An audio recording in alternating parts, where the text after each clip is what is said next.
You know, when he was first named the head coach of the Grand Rapids Griffins, he seemed like he was a regular here on Sports Overtime. But this is the first time this year we've had head coach Jeff Blashill of the Grand Rapids Griffins in studio. Thanks for coming in today. Yeah, thanks for having me in, Casey. Good to be here. And let's start where we need to start. Beating Chicago yesterday. What a big win for you guys in that battle in the division. Yeah, I thought it was a big win. We haven't had as much success against Chicago as we would have liked through the season, but yet I thought we had played really well against them in the last couple of games. Last game we won in overtime in their place, and so to finally get a win against them in regulation I thought was real good. The most important thing is I thought we played a really, really good game for 60 minutes, and it was a critical game for us. It gave us, for the first time in a long time, made us a playoff team by the way we keep track of our points and in comparison to our goals. So it was a big game and a big win for us with a real good crowd. You talk about you keeping track of those playoff points and making yourself a playoff team. Where is that, Mark? And how have we gotten there from where we started this season? We try to win. We try to get 6 out of every 10 points in every 5-game segment. And if you do that, the math says you're generally a playoff team every year. So we keep track of it not only for each 5-game segment, but cumulative for the year.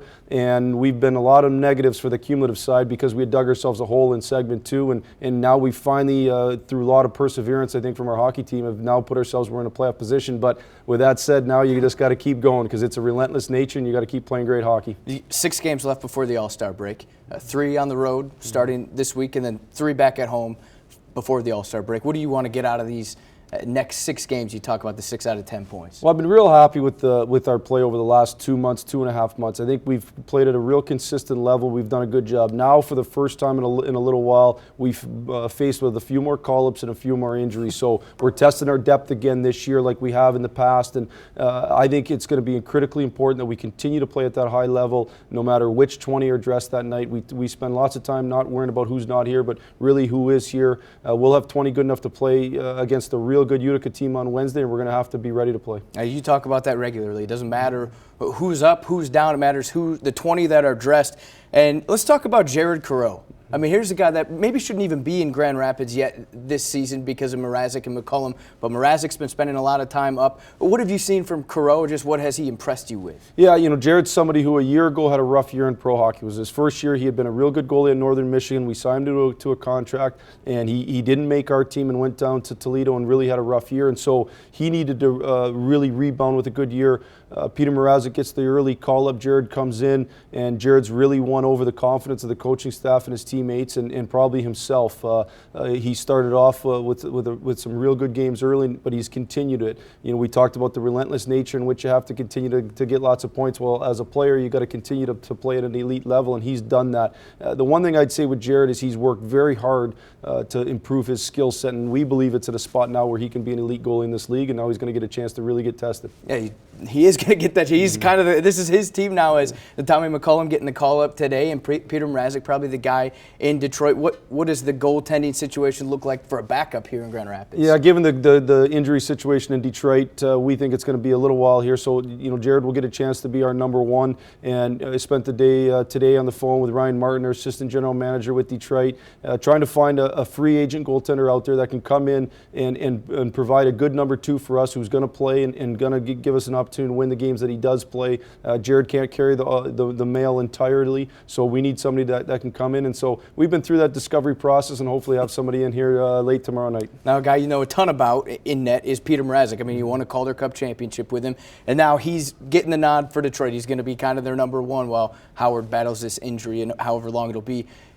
Knowing Mrazek, he's full of confidence, sometimes a little over-aggressive. What does he need to do to be a right fit for Mike Babcock and the Wings? Be what Peter is, and Peter's funny in a sense that he's a little unorthodox. You know, lots of people compare him in some ways to Dominic Hasek. Obviously, Dominic Hasek's one of the best goalies that's ever played, but he's got that kind of confidence and swagger and also unorthodox method to the way he plays. What Peter does best, and I saw it when I watched the Calgary game the other night, is when the pressure's on at the end of the game, he doesn't get nervous and he finds a way to win hockey games. He's got to continue to not worry about if he lets bad goals in or makes big saves, but at the end of the night, win the hockey game. That's what he does better than anybody I've been around, and hopefully he can continue to do it for Mike Babcock and the Red Wings. And real quickly, we got about 15 seconds here. I know you talk about the 20 dress, but how much does it hurt not having a guy like Teemu Pokkanen? Well, Teemu's a big-time player, but again, we'll have 20 good enough to win, and we're real happy for Teemu to finally get his chance, and hopefully he does great for Detroit. Obviously, he's been putting on a show here in Grand Rapids and getting that call up to Detroit. Detroit this week. Larry Figurski has much more right now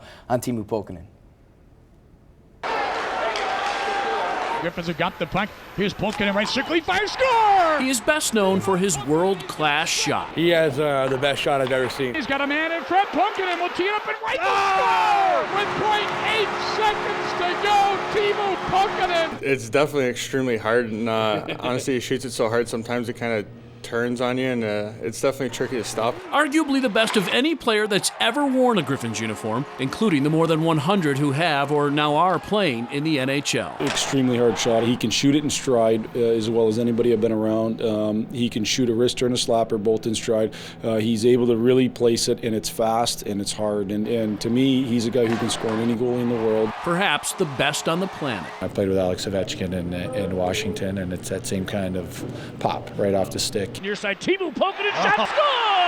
Having just turned 23, the recently named All-Star now appears on the verge of a call-up to Detroit with the Red Wings. It's good. Like at the moment, I just want to enjoy hockey, and like it's fun right now, and just keep going, keep practicing hard, keep playing hard, and you never know what's happening. His 19 goals lead the AHL. If I knew his secret, I would try doing the same thing probably. His 38 points in 32 games, including 19 assists, Here's Pukkanen cutting into Mealy across the way, score! are tied for second in the league. Back out in front, Pukkanen shot, score!